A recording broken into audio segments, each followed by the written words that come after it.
Oh, c'est beau. Bah si, c'est beau. C'est ça qui est bien avec nos artisans.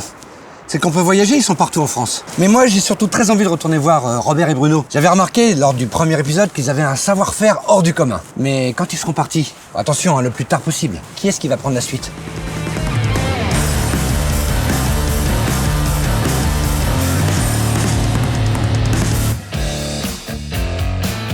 Je m'y ferai jamais. On se sent tellement petit. Oui, alors pour ceux qui n'ont pas vu l'épisode 1 sur les caves de bière, je vous invite à cliquer sur le lien dans la description. Vous mettez la vidéo en pause, mais après vous revenez. Hein. Ah bah Bruno, Robert, vous tombez bien. Est-ce qu'on peut voir vos apprentis? Si vous voulez, on y va de suite, hein, en courant, pas de course. Hein. Allez, c'est par là? Allez, par là, on y va. Chat. Ah non.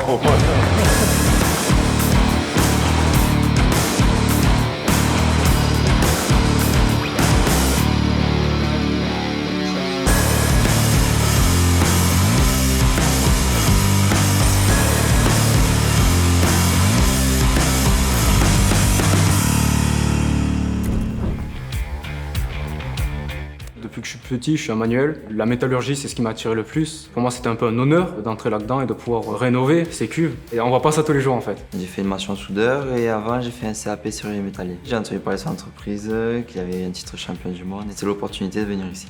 Quand je travaillais avec mon père, j'étais formateur au CFA, donc ça coule de source de former des jeunes. Savoir monter un cadre, savoir monter une porte, c'est d'abord commencer par apprendre les bases du métier. Un ferronnier, il apprend toute sa vie. Hein. Moi, j'ai 59 ans et j'apprends des choses encore. Hein.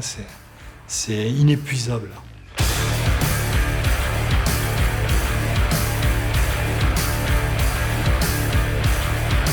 Déjà, il y a l'observation qui est très importante pour moi, mais aussi le fait de demander, que ce soit aux patrons, aux ouvriers, comment faire telle chose. L'apprentissage, c'est ce qu'il y a de mieux, je pense. Nous, on n'est pas derrière une machine qui est complètement automatisée, donc il faut faire très attention. Donc il y a d'abord ce stage d'observation, et puis au fur et à mesure qu'ils vont avancer, ils apprendront à manipuler les machines-outils. C'est comme ça qu'ils apprendront. Il va m'expliquer, il va me montrer, il va me mettre à l'épreuve, et s'il voit qu'il y a quelque chose qui ne va pas, il va me rectifier.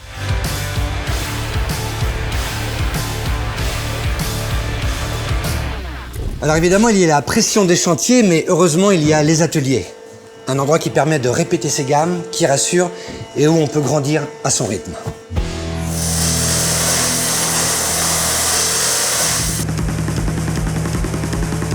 L'avantage de la métallurgie, c'est qu'on peut créer nos outils, en fait. On commence par les outils de forge, des tenailles, des burins, des choses assez simples. Au fur et à mesure qu'on fait les chantiers, les ouvriers fabriquent des outils pour faire l'ouvrage qu'ils vont avoir à faire.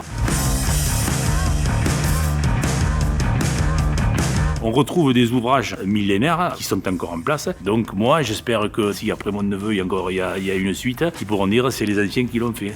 C'est Robert Massuette qui l'a fait. Quand on fait un ouvrage, nous, il est pour la vie. Mais essayer de créer des choses différentes, pas de faire de la reproduction. C'est ce qui peut être intéressant et qui va sauver le métier. À partir de rien, on peut faire de tout.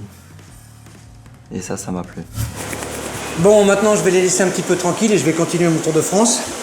Ça chauffe, hein. J'espère que vous vous êtes vraiment régalés autant que moi. N'hésitez pas à nous suivre, hein, et on se retrouve vite.